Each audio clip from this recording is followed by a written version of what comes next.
Crec que els ciutadans saben que els hem fet, de fet les enquestes ho demostren, malgrat que després la translació a la intenció de vot pugui ser diferent en aquests moments. Sí que nosaltres aspirem a canviar-la, però és veritat que hem fet una petita revolució.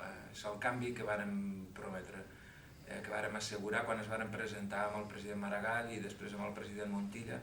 El canvi s'ha verificat a Catalunya des de tots els punts de vista i en tots els camps, en el camp de les polítiques socials, però en el camp de la política econòmica. El nostre territori, el Camp de Tarragona, ha estat la primera àrea de Catalunya en creixement des de tots els punts de vista, econòmic, demogràfic, social, inclús des del punt de vista de les infraestructures de tot ordre, sanitàries, educatives, però també viàries, ferroviàries o d'infraestructures de l'aigua o logístiques o de l'energia. Hem ordenat el país, hem assegurat que hi hagués un reequilibri territorial en tots els ordres, infraestructures esportives, per exemple, també. I per tant el balanç jo crec que és bo, ens vam atrevir a fer un estatut nou que va dotar de més competències a Catalunya i un finançament que fos més just com mai no havíem tingut.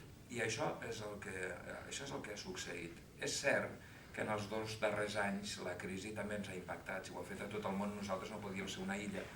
I per tant aquests 2 anys últims no hem pogut aconseguir tot allò i ens quedaran segurament algunes coses pendents per la propera legislatura.